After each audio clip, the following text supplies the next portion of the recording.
뜨거운 탕국이 사방으로 솟구치고 타오르던 촛불이 바닥을 굴렀습니다.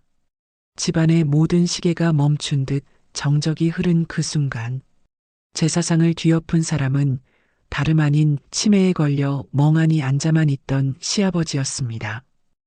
이놈들아! 이 짐승만도 못한 놈들아! 입에서 터져나온 그 한마디에 집안의 공기는 산산조각 났습니다.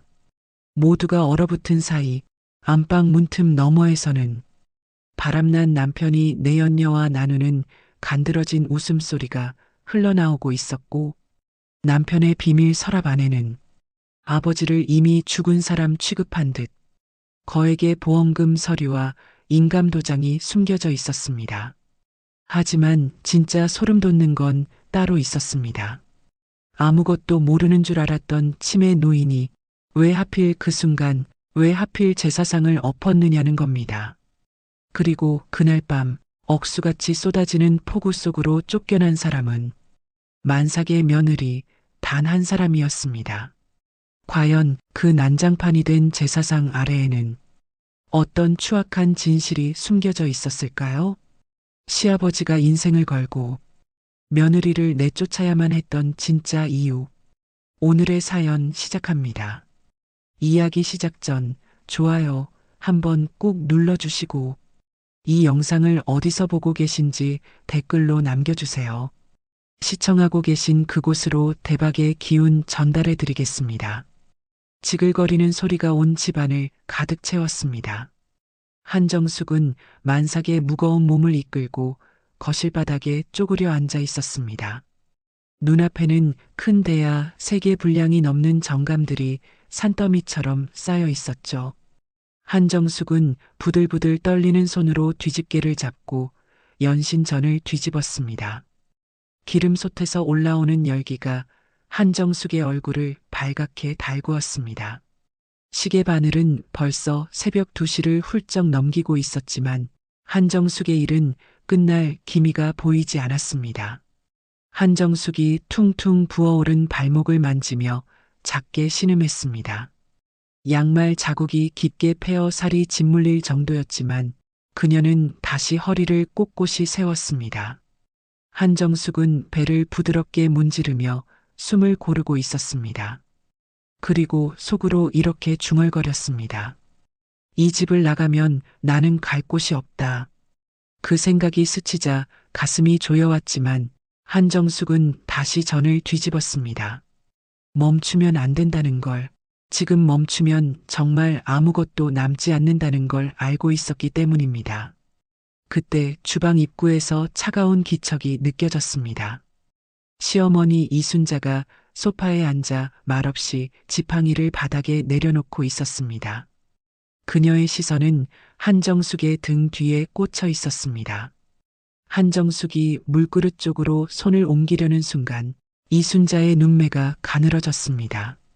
말은 없었지만 그 눈빛 하나로 하지 말라는 경고가 충분히 전해졌습니다. 한정숙은 손을 멈췄습니다. 목이 타들어갔지만 아무 말도 하지 못한 채 다시 고개를 숙였습니다. 잠시 후 이순자가 장식장에서 낡은 종이 뭉치를 꺼냈습니다. 족보였습니다. 그제야 그녀는 입을 열었습니다. 이게 우리 집안 족보다. 어디서 근본도 없는 게 들어와서 집안 기운을 다 뺏고 있어. 말끝마다 혀를 차는 소리가 거실을 긁었습니다. 그 옆에서 시아버지 박기만은 구석진 의자에 앉아 있었습니다. 멍하니 벽만 바라보고 있었고 입가에는 마른 침 자국이 희미하게 남아 있었습니다. 이순자는 그 모습을 보더니 아무 말 없이 반죽 그릇을 집어들었습니다. 그리고 바닥을 향해 무심하게 던졌습니다. 허연 반죽이 사방으로 튀었습니다. 한정숙은 말없이 바닥에 엎드려 손으로 반죽을 훑어 모았습니다. 그 순간 박기만의 손가락 끝이 아주 미세하게 파르르 떨렸습니다. 하지만 이순자는 그것을 보지 못한 채 지팡이 끝으로 바닥을 톡톡 두드렸습니다. 전부 치우고 사당 창고 가서 병풍 닦아와. 한정숙은 대답 대신 숨을 깊게 들이마셨습니다. 안방 쪽에서 문이 벌컥 열리며 남편 김철수가 걸어 나왔습니다. 진한 향수 냄새와 술 냄새가 뒤섞여 있었습니다. 아직도 이러고 있어요? 집안 꼴 참 볼만하네. 김철수는 휴대폰을 귀에 댄 채 실실 웃고 있었습니다. 전화기 너머로 젊은 여자의 웃음소리가 새어나왔습니다. 그는 한정숙의 어깨를 툭 밀치며 말했습니다. 비켜. 물 좀 마시게. 배가 저렇게 나와서 거치적거리네. 한정숙은 비틀거리며 벽을 짚었습니다. 그의 옷깃에 묻은 립스틱 자국이 눈에 들어왔습니다. 눈시울이 붉어졌지만 김철수는 개의치 않았습니다. 별것도 아닌 일로 또 울려고 하네.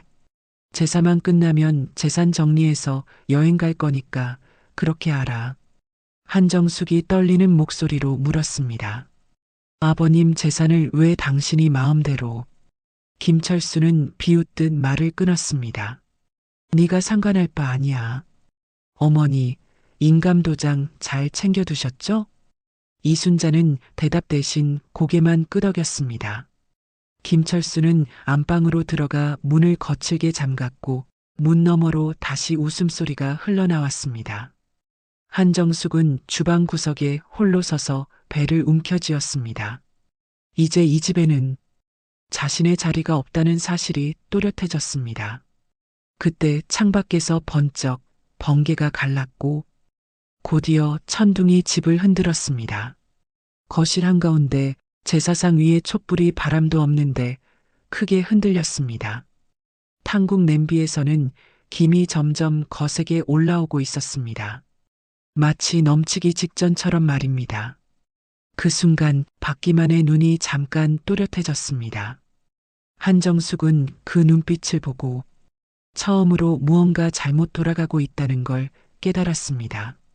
아직 아무 일도 터지지 않았지만 오늘 밤이 무사히 끝나지 않으리라는 것만은 분명해 보였습니다. 제사를 1시간 앞둔 정정만이 집안을 맴돌았습니다.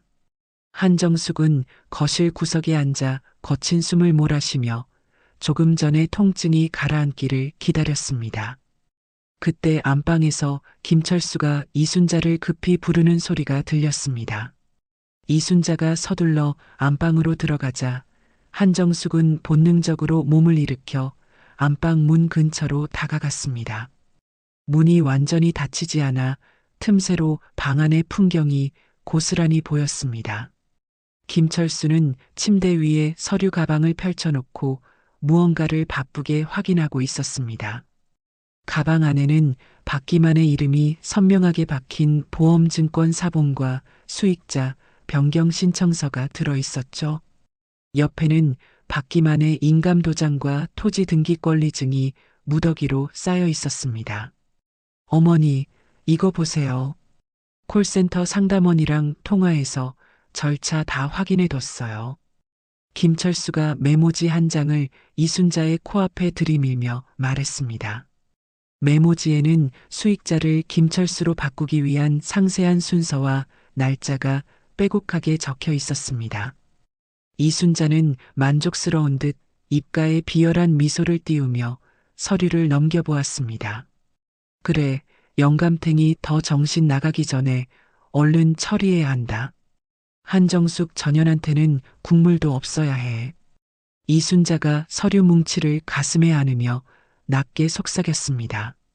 한정숙은 문틈으로 보이는 그 광경에 온몸의 피가 거꾸로 솟는 기분을 느꼈습니다.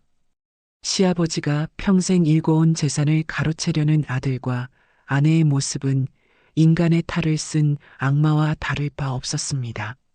한정숙은 자신도 모르게 안방 문을 벌컥 열어젖혔습니다. 지금 두 분이서 뭐 하시는 거예요?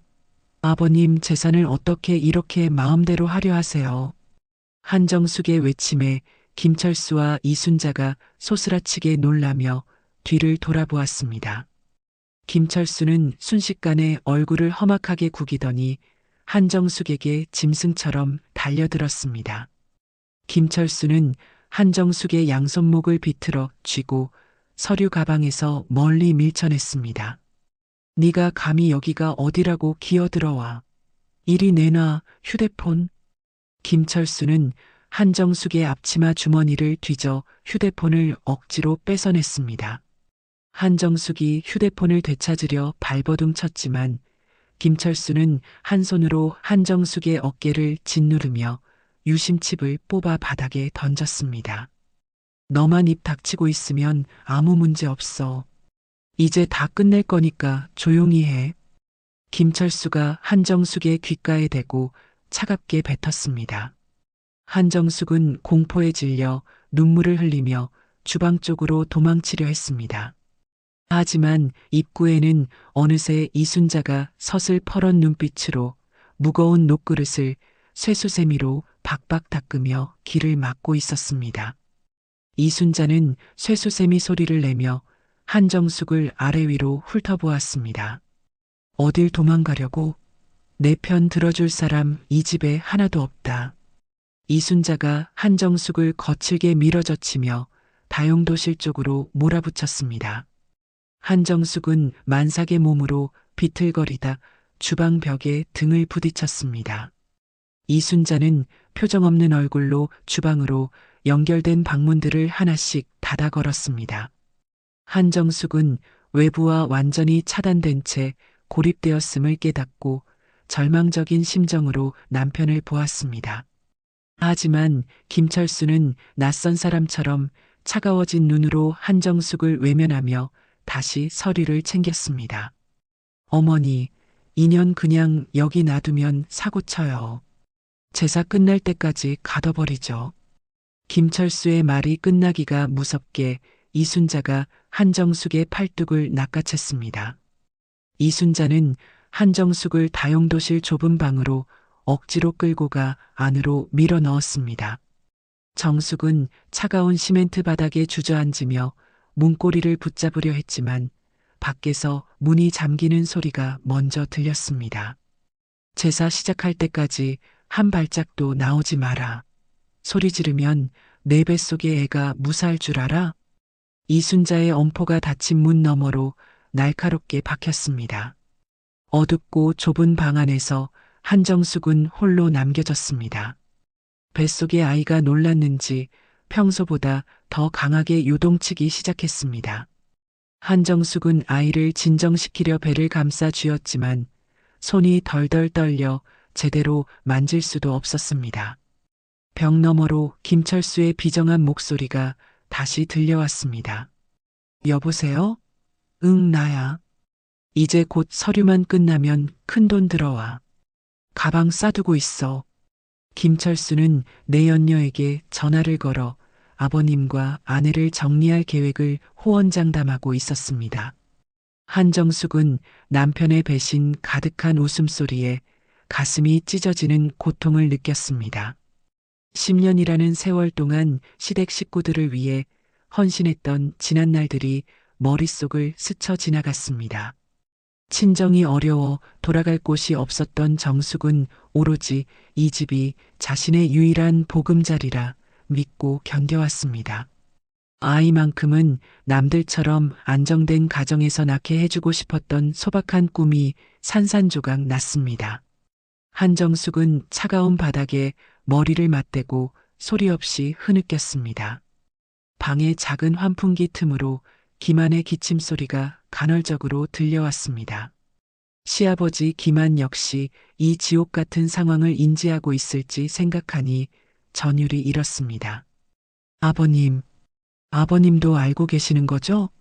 한정숙은 환풍기를 향해 손을 뻗어보았지만 밖에서 걸어 잠근 낡은 자물쇠는 꿈쩍도 하지 않았습니다. 밖에서는 이순자가 제사상에 올릴 나무를 볶는 고소한 냄새가 흘러들어왔습니다. 하지만 방 안의 정숙은 그 냄새에서 죽음의 공포를 느끼며 가쁜 숨을 몰아쉬었습니다. 한참을 울다 지쳐 정신이 몽롱해질 때쯤 다시 문이 벌컥 열렸습니다.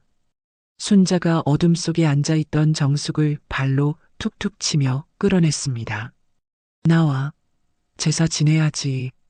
조상님 앞에 가서 마지막 절이나 똑바로 해라.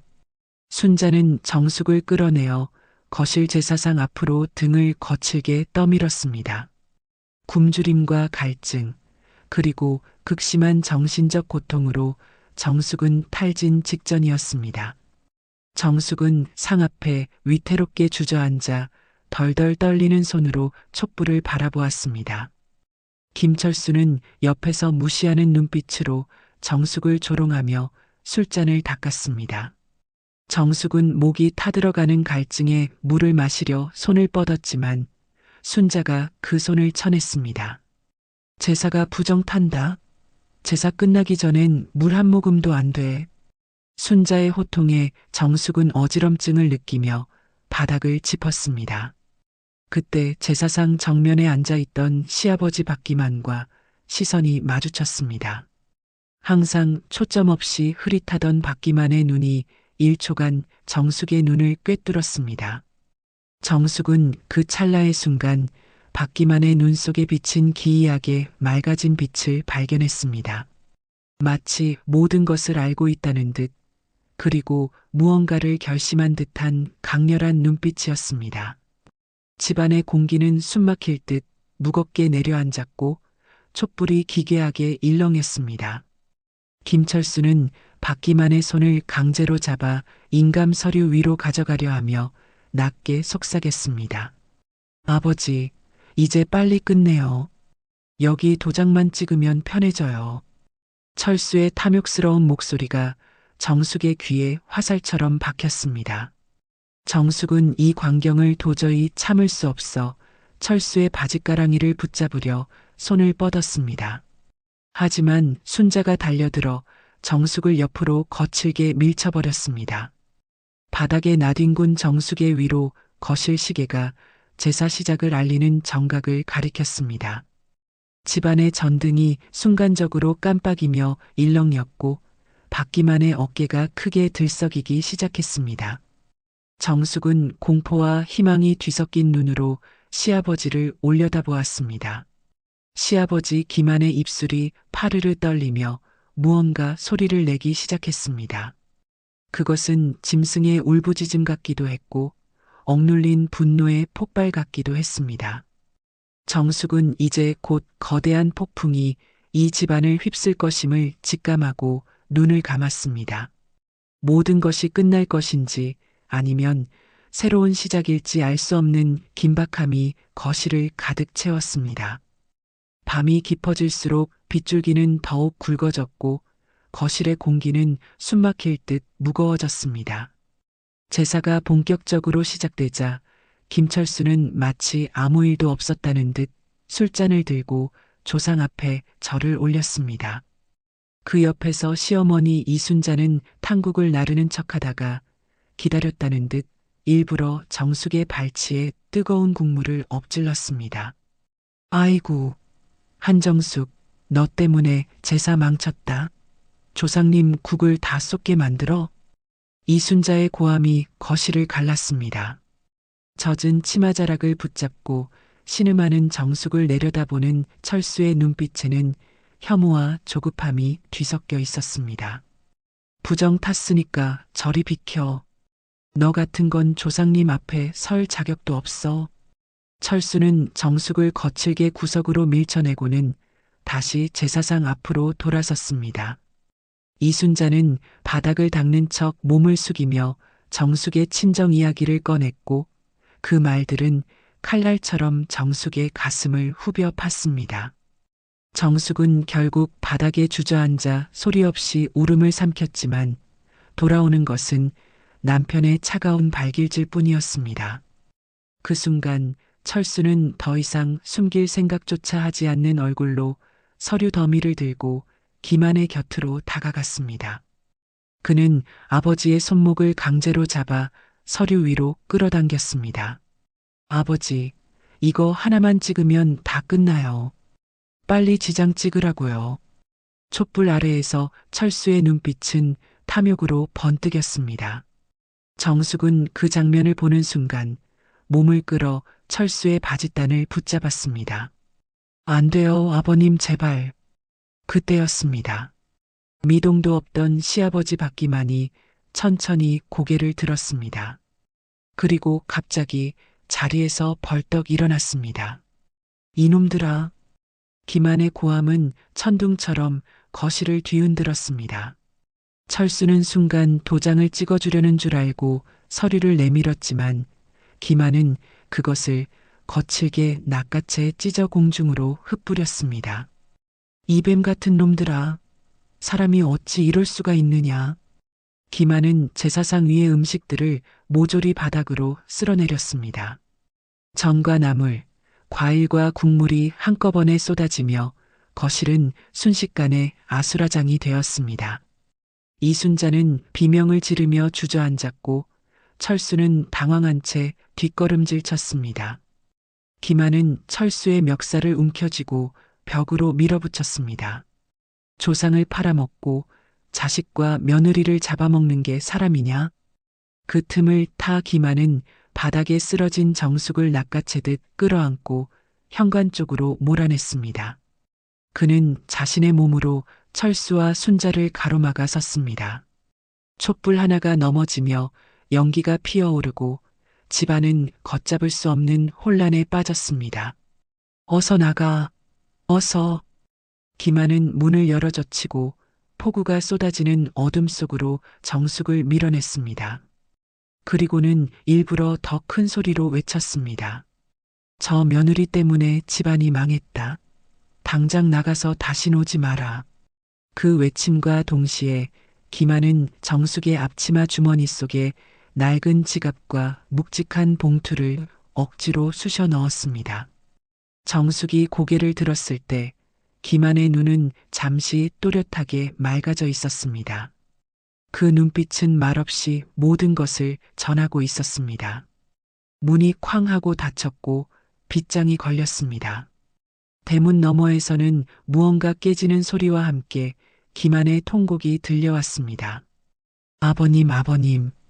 정숙은 문을 두드리며 울부짖었지만 안에서는 철수가 아버지를 방으로 끌고 가며 퍼붓는 욕설만이 들려왔습니다.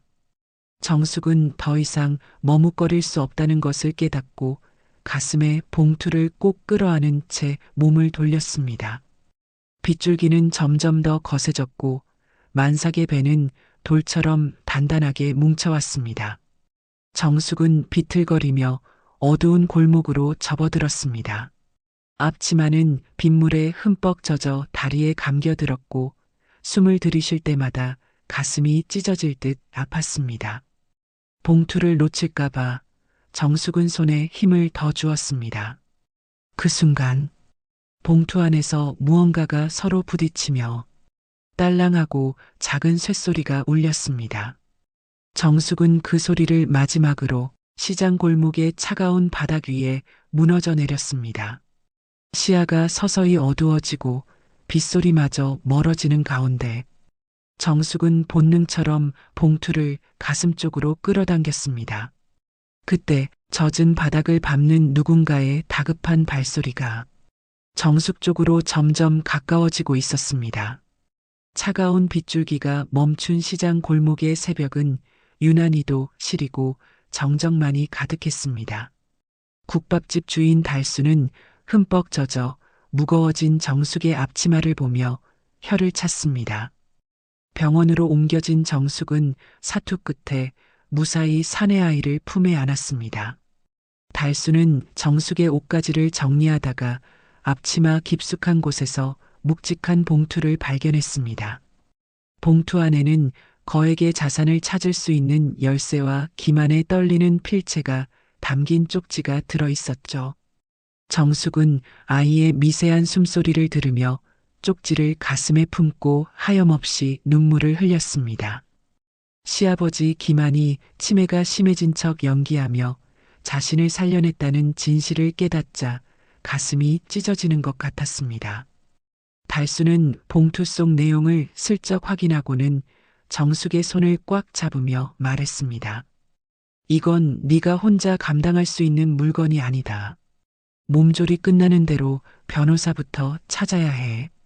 달수는 정숙의 든든한 보호자가 되어주겠노라 약속하며 따뜻한 미역국을 내밀었습니다.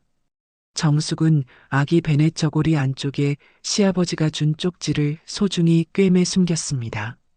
아버님을 구하러 가기 전까지는 절대로 울지 않겠다고 정숙은 아이의 손가락을 쥐며 맹세했습니다. 정숙은 창밖으로 비가 그치고 동이 터오는 것을 보며 과거에 나약했던 자신과 작별했습니다. 퇴원 후 정숙은 달순의 국밥집 뒷방에 짐을 풀고 곧장 주방으로 향했습니다. 달순이 쉬라고 말렸지만 정숙은 고집스럽게 고무장갑을 끼며 대답했습니다. 어머니, 공짜는 싫어요. 여기서 일하며 제 길을 찾게 해주세요. 정숙은 그날부터 시장 바닥에서 가장 먼저 눈을 뜨는 사람이 되었습니다. 새벽 4시 정숙은 아이를 포대기에 업고 차가운 물에 손을 담가 산더미 같은 설거지를 해치웠습니다. 빨갛게 튀어오른 손가락 끝이 갈라져 피가 났지만 정숙은 신음 한 번 내지 않았습니다. 정숙은 달순의 곁에서 육수를 우려내고 양념을 배합하는 비법을 무서운 기세로 흡수했습니다. 시장의 억척스러운 상인들도 아이를 업고 솥 앞에서 땀 흘리는 정숙을 보며 혀를 내둘렀습니다. 저 집 며느리는 보통 내기가 아니야. 아주 도끼가 바짝 올랐어. 상인들의 수군거림은 어느덧 정숙을 향한 존경 섞인 인정으로 변해갔습니다.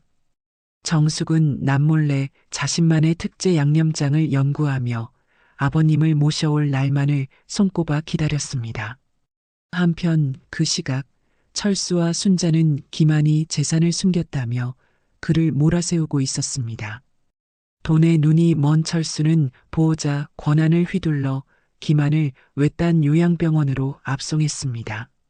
철수는 병원 관계자들에게 거액을 쥐어주며 면회를 철저히 차단하라고 명령했습니다.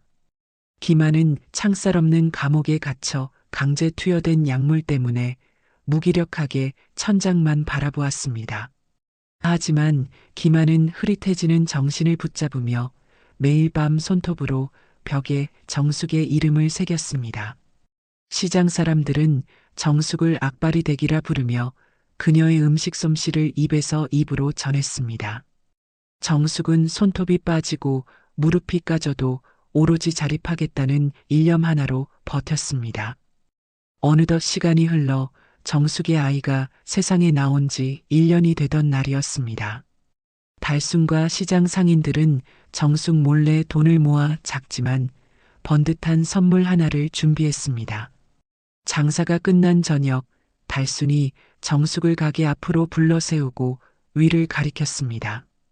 가게 위에는 만삭국밥이라는 투박하지만 힘있는 글씨가 새겨진 간판이 걸려 있었습니다. 이제 내 가게나 다름없다. 이 간판 걸고 내 이름 석자로 당당하게 살아라. 달순의 말에 정숙은 간판을 올려다보며 아이를 품에 꽉 안았습니다.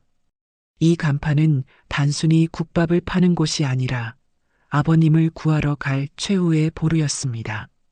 정숙은 시장 상인들에게 고개를 숙여 인사하며 마음속으로 칼을 갈았습니다. 자신의 새로운 출발을 축하하는 사람들의 환호 속에서 정숙의 눈빛은 서늘하게 가라앉았습니다. 이제는 도망자가 아닌 빼앗긴 모든 것을 되찾아올 주인이 될 준비가 끝났습니다. 정숙은 가게 문을 닫으며 베넷 저고리 속에 숨겨둔 쪽지를 다시 한번 손으로 느꼈습니다. 아버님의 희생이 헛되지 않도록 정숙은 밤잠을 설쳐가며 다음 계획을 세웠습니다. 시장의 밤은 깊었지만 정숙의 주방에는 여전히 육수가 끓어오르는 김이 가득했습니다. 그것은 마치 정숙의 가슴 속에서 끓어오르는 복수의 열기와도 같았습니다. 정숙은 굳게 닫힌 시장 대문을 보며 멀리 있는 요양병원을 향해 나직이 의졸였습니다. 아버님, 조금만 더 견디세요. 제가 곧 모시러 갈게요. 정숙의 목소리는 밤 공기를 가르고 허공으로 흩어졌지만 그녀의 의지는 그 어느 때보다 단단했습니다. 간판 아래에서 잠든 아이의 평온한 얼굴을 보며 정숙은 비로소 미소 지었습니다. 이제 더는 만삭의 몸으로 빗속을 헤매던 약한 여자는 없었습니다. 오로지 자식과 아버님을 위해 목숨을 걸 준비가 된 악바리 사장 정숙만이 남았습니다. 내일 아침 만삭 국밥의 문이 열리면 정숙의 본격적인 전쟁이 시작될 것이었습니다. 정숙은 앞치마 끈을 질끈 묶으며 거울 속에 비친 자신의 강인한 얼굴을 확인했습니다. 정숙의 눈동자에는 더 이상 망설임이 없었습니다. 시간은 무정하게 흘러 어느덧 5년이라는 세월이 지나갔습니다. 한정숙의 만삭 국밥은 이제 시장 한 구석의 작은 점포가 아니었습니다. 시장 입구에서 가장 목 좋은 자리에 번듯하게 세워진 건물 전체가 정숙의 일터였습니다. 정숙의 국밥은 깊은 맛과 정직함으로 입소문이나 지역 방송에까지 소개될 만큼 성공했습니다. 매일 아침 가게 앞에는 국밥을 맛보려는 손님들이 길게 줄을 늘어섰습니다. 정숙은 번듯한 사장님이 되었지만 여전히 앞치마를 두르고 손님 한 사람 한 사람에게 정성을 다했습니다. 정숙의 아들은 시장 상인들의 사랑을 받으며 건강하고 씩씩한 유치원생으로 자랐습니다. 정숙은 장사가 끝난 저녁 아들의 웃음을 바라볼 때마다 세상 무엇과도 바꿀 수 없는 행복을 느꼈습니다. 그렇게 평온하던 어느 날 단골 손님이자 은퇴한 경찰 출신인 박 노인이 정숙을 조용히 불렀습니다. 주변을 살핀 그는 종이 한 장을 건네며 낮고 무거운 목소리로 말했습니다. 사장님 예전에 부탁하신 김철수 말입니다. 상황이 많이 위험해요. 정숙의 손이 종이 위에서 멈췄습니다.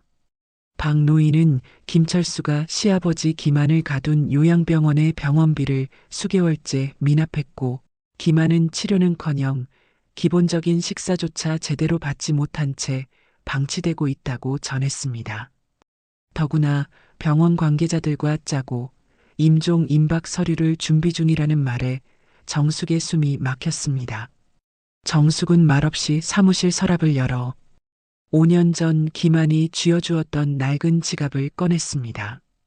해진 가죽 너머로 전해지는 것은 아직도 끝나지 않은 아버님의 고통이었습니다.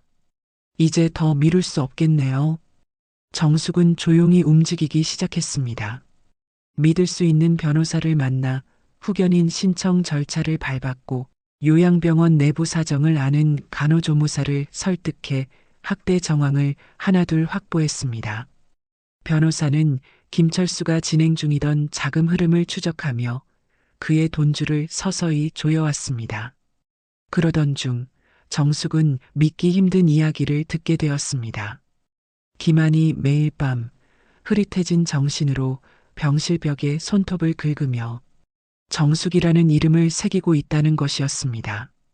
그 말을 들은 순간 정숙은 한동안 아무 말도 하지 못한 채 창밖만 바라보았습니다. 그리고 아주 낮은 목소리로 중얼거렸습니다. 아버님, 제가 너무 늦었죠. 정숙은 요양병원 근처까지 직접 차를 몰았습니다. 병원 건물은 생각보다 음산했고 창문 몇 개만 희미하게 불이 켜져 있었습니다. 정숙은 차 안에서 한참을 내리지 못한 채 병실이 있을 방향을 바라보았습니다. 문 하나만 열면 모든 것이 시작될 것 같았습니다. 하지만 정숙은 그 문을 아직 열지 않았습니다. 그날 밤 정숙은 병원 앞에서 돌아섰습니다. 지금은 들어갈 때가 아니라는 것을, 한번 들어가면 물러설 수 없다는 것을 알고 있었기 때문입니다. 정숙은 휴대폰을 꺼내 변호사에게 짧은 문자를 보냈습니다. 오늘 밤 움직일 수 있게 준비해 주세요. 차를 돌리며 정숙은 깊게 숨을 들이마셨습니다. 5년 전 빗속에서 도망치던 그 여자는 이제 없었습니다. 하지만 아직 싸움은 시작되지 않았습니다. 병원 건물 위로 불빛 하나가 깜빡였습니다. 정숙은 그 빛을 마지막으로 바라본 뒤 조용히 시동을 걸었습니다. 이제 문을 여는 건 다음이었습니다. 요양병원의 복도는 밤샘 전등 아래 얼어붙은 듯 고요했습니다. 형광등 불빛이 바닥에 길게 늘어져 한 발짝만 잘못 디디면 미끄러질 것 같은 긴장감이 감돌았습니다. 5년 만에 정숙을 마주한 철수는 순간 귀신이라도 본 듯 굳어섰다가 이내 얼굴이 일그러지며 바닥에 침을 뱉듯 소리를 질렀습니다. 야, 이 도둑년아. 네가 감히 여기가 어디라고 나타나? 철수는 정숙의 멱살을 잡으려 달려들며 일부러 주변에 들리도록 고래고래 고함을 질렀습니다. 사람들이 하나둘 병실 문틈으로 얼굴을 내밀자 철수는 더 크게 소리를 키웠습니다. 우리 집 돈 들고 튀었던 여자야. 재산 노리고 돌아온 거라고. 그 말에 순자까지 가세했습니다. 순자는 동네 단톡방과 소문을 통해 가짜 며느리, 사기꾼 여자라는 말을 퍼뜨리며 정숙을 몰아세웠습니다. 거짓말은 눈덩이처럼 불어나 순식간에 사실처럼 굳어갔습니다. 철수는 법적 보호자 권한을 앞세워 정숙이 도착하기 전 이미 김한의 병동을 폐쇄 구역으로 옮겼고 병실 앞에는 면회 금지 팻말이 무심하게 걸려 있었습니다. 정숙은 병실 문틈 사이로 앙상하게 마른 김한의 손등만 겨우 볼 수 있었습니다. 그 손은 침대 밖으로 힘없이 늘어져 있었습니다. 정숙은 그대로 주저앉아 떨리는 입술로 거의 들리지 않는 목소리를 내뱉었습니다. 아버님, 조금만 더 기다려요. 철수는 사람들을 시켜 정숙 일행을 가로막았고 정숙은 병원 밖으로 무자비하게 밀려나 쫓겨났습니다. 그날 이후 싸움은 병원 안에서만 끝나지 않았습니다. 정숙의 국밥집에는 철수가 보낸 괴한들이 들이닥쳐 오물을 던지고 손님들을 위협하며 장사를 방해했습니다. 가짜 뉴스가 퍼지자 식당 앞까지 항의하는 사람들이 몰려들었고 매출은 눈에 띄게 급감했습니다. 하지만 정숙은 가게 문을 닫으며 병실 창문 쪽을 올려다보았습니다. 보이지 않는 그곳을 향해 정숙은 눈빛으로 약속했습니다. 반드시 데리러 갈게요. 철수는 여기서 멈추지 않았습니다. 그는 정숙의 아들이 다니는 유치원 근처를 서성이며 일부러 정숙의 눈에 띄게 비열한 웃음을 흘렸습니다. 순자는 전화를 걸어 내 자식 목숨이 아까우면 당장 재산 포기 각서 써 라며 마지막 통첩을 날렸습니다. 겁에 질린 아들은 정숙의 손을 꽉 붙잡고 울먹였습니다. 엄마, 저 아저씨 무서워. 정숙은 아이를 끌어안고 한참을 떨다가 천천히 고개를 들었습니다. 그리고 조용히 그러나 분명하게 마음을 굳혔습니다. 이번에는 도망치지 않겠다고. 정숙은 경찰서와 변호사 사무실을 오가며 이미 확보해둔 학대 증거와 접수증을 차례로 내밀었습니다. 처음엔 가족 문제라며 물러서던 경찰도 서류를 확인한 뒤 태도가 바뀌기 시작했습니다. 시장 상인들은 사장님을 지키겠다며 밤마다 돌아가며 가게 앞을 지켰습니다. 달수는 정숙의 어깨를 단단히 붙잡고 말했습니다. 끝까지 가자. 내 뒤엔 우리가 있다. 그날 밤 정숙은 내부 조력자로부터 철수가 김한을 오늘 밤 몰래 다른 곳으로 빼돌리려 한다는 정보를 받았습니다. 그건 단순한 이동이 아니라 흔적을 지우기 위한 마지막 수였습니다. 시간이 없었습니다. 철수는 깊은 밤 김한의 병실로 들어가 약물이 든 주사기를 꺼내 들었습니다. 자연사로 위장해 모든 걸 끝낼 생각뿐이었습니다. 그 순간 요양병원 정문이 거칠게 열렸습니다. 정숙은 변호사와 경찰을 대동하고 한치의 망설임도 없이 안으로 들어섰습니다. 철수는 끝까지 사람들을 동원해 길을 막았지만 정숙은 멈추지 않았습니다. 아버님의 병실을 향해 곧장 달렸습니다. 주사기 바늘이 김한의 팔에 닿으려는 찰나 병실 문이 거세게 열렸습니다. 정숙은 철수의 손목을 낚아채며 외쳤습니다. 그만해. 당신 정말 사람도 아니야. 주사기는 바닥에 떨어져 차갑게 굴러갔습니다. 경찰들이 순식간에 철수를 제압했고 뒤따라온 상인의 사람들은 그 모든 장면의 증인이 되었습니다. 그 소란 속에서 침대 위 김한의 눈꺼풀이 미세하게 떨렸습니다. 김한은 힘겹게 눈을 뜨고 정숙을 바라보았습니다. 정숙은 아버님의 손을 부여잡고 참았던 울음을 터뜨렸습니다. 아버님, 제가 왔어요. 철수는 포위된 채 바닥에 주저앉았고 5년 전 빗속에서 시작된 악연은 이제야 끝을 향해 굴러가기 시작했습니다. 정숙은 아버님을 안고 천천히 병원 문을 나섰습니다. 요양병원의 차가운 공기 너머로 새벽 공기가 밀려들고 있었습니다. 정숙의 싸움은 아직 끝나지 않았지만 이날 밤만큼은 분명히 승리였습니다. 재판 당일 법원 건물 앞에 쏟아지는 오후 햇살은 유난히도 눈부셨습니다. 한정숙은 단정한 옷차림으로 휠체어에 앉은 박기만을 모시고 법정의 무거운 문을 열었습니다. 문이 닫히는 소리가 유난히 크게 울리자 방청석의 공기가 동시에 조여들었습니다. 달순을 비롯한 시장 상인들이 방청석을 가득 메운 채 말없이 정숙과 김한을 바라보고 있었습니다. 누구도 손뼉을 치지 않았지만 그 시선들에는 분명한 응원이 담겨 있었습니다. 김철수는 피고인석에 앉아 끝까지 정숙을 노려보며 변호인을 통해 말했습니다. 김한은 중증 치매 환자이며 증언 능력이 없다는 주장이었습니다. 잠시 법정 안이 조용해졌습니다. 그때 박기만이 천천히 고개를 들었습니다. 전문의가 발급한 인지 능력 검사 결과지를 판사 앞으로 내밀며 김한은 오래 잠겨있던 목소리를 꺼냈습니다. 숨을 한번 고르고 김한은 정숙을 바라봤다가 다시 판사를 향해 입을 열었습니다.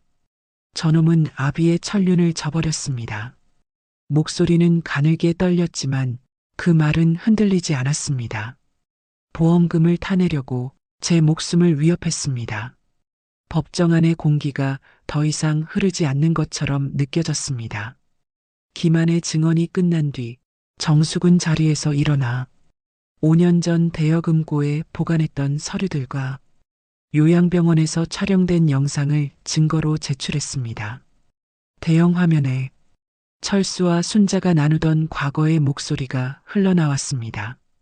보험금을 위해 아버지를 어떻게 처리할지 상의하던 말, 정숙을 모욕하던 웃음소리.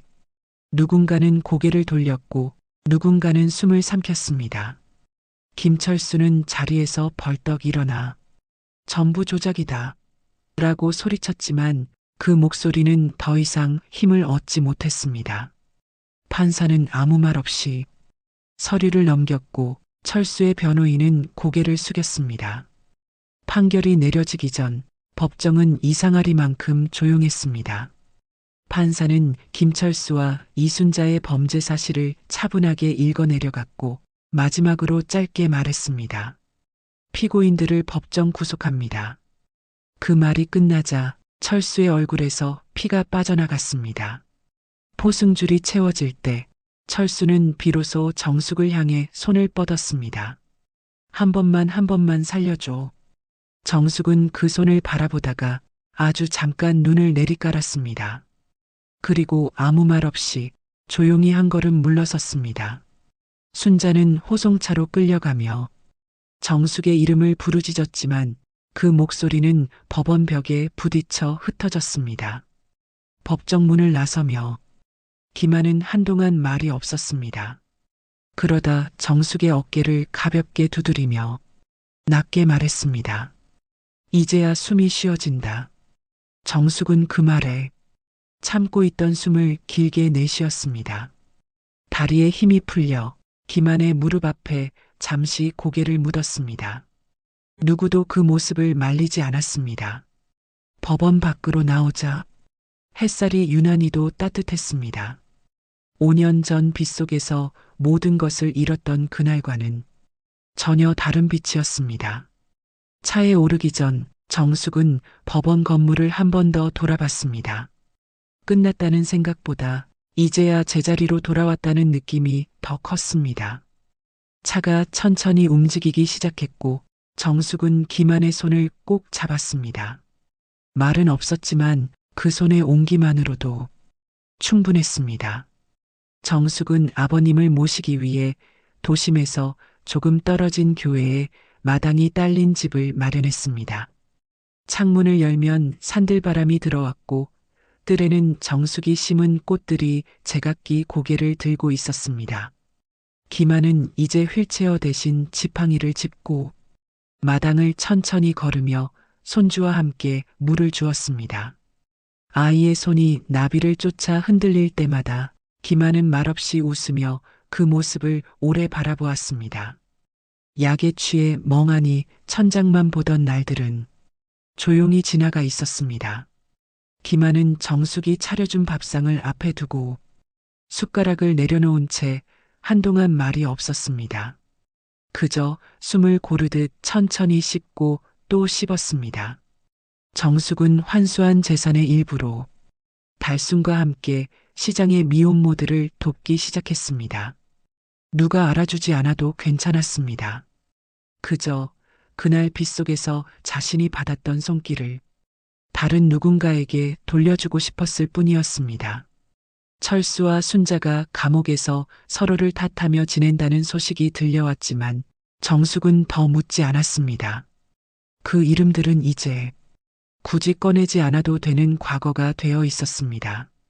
명절이 찾아와도 정숙의 손은 더 이상 떨리지 않았습니다. 아버님과 아들이 좋아하는 고기를 굽고 나물을 무치며 식탁 한가운데에 자리를 잡았습니다. 식사를 마친 뒤 김한은 정숙의 손을 가만히 잡았습니다. 그날 너를 내보낼 수 있어서 다행이었다. 정숙은 아무 대답도 하지 않고 그 손 위에 자신의 손을 포개 올렸습니다. 햇살이 좋은 어느 날 정숙은 아버님과 아이의 손을 잡고 시장으로 내려갔습니다. 사람들은 이제 정숙을 사장님이라 부르기보다 우리 식구라 부르며 웃었습니다. 달수는 여전히 육수솥 앞에서 땀을 닦고 있었고 김한은 직접 깎은 나무 비녀를 정숙에게 건넸습니다. 정숙은 그 비녀를 머리에 꽂은 채 아무 말 없이 고개를 숙였습니다. 집으로 돌아온 밤 정숙은 서재 한 구석 작은 함을 열었습니다. 그 안에는 5년 전 빗속에서 움켜쥐었던 낡은 지갑이 놓여 있었습니다. 정숙은 지갑을 한번 바라본 뒤 조심스럽게 다시 넣었습니다. 그리고 함을 닫았습니다. 창밖에서는 달빛이 마당을 비추고 있었고 아이의 숨소리가 방 안을 채우고 있었습니다. 정숙은 아들의 이마에 입을 맞춘 뒤 아버님의 방문 앞에 잠시 멈춰 섰습니다. 문틈 너머에서 들려오는 고른 숨소리를 확인한 뒤 정숙은 불을 껐습니다. 침대에 누운 정숙은 아주 오랜만에 아무 생각 없이 눈을 감았습니다. 빗소리도 지팡이 소리도 호통도 들리지 않는 밤이었습니다. 그날 이후 정숙의 하루는 조용히 이어졌습니다. 폭풍우가 몰아치던 밤 만삭의 몸으로 집에서 쫓겨났던 한 여자의 사투는 이렇게 조용히 끝이 났습니다. 자신의 핏줄마저 외면했던 남편과 재산 앞에서 모든 것을 잃었던 시어머니는 각자의 자리에서 더 이상 도망칠 수 없게 되었습니다. 하지만 정숙을 다시 일으켜 세운 것은 복수심 하나만은 아니었습니다. 자신을 위해 치매 놓인 행세까지 감내했던 시아버지의 선택, 그리고 벼랑 끝에 선 사람에게 말없이 손을 내밀어 주었던 시장 사람들의 마음이 정숙을 오늘까지 데려왔습니다. 누군가는 벌을 받았고 누군가는 끝까지 버텼습니다. 그 차이는 아주 조용히 삶의 방향을 갈라놓았습니다. 정숙의 승리는 누군가를 쓰러뜨린 결과가 아니라 다시 밥을 짓고 사람과 마주 앉을 수 있게 된 하루였습니다. 여러분이라면 그 밤을 지나 어떤 선택을 했을까요? 이야기가 마음에 남았다면 댓글로 생각을 나눠주세요. 비슷한 이야기가 궁금하시다면 구독과 좋아요로 함께 해주시면 감사하겠습니다.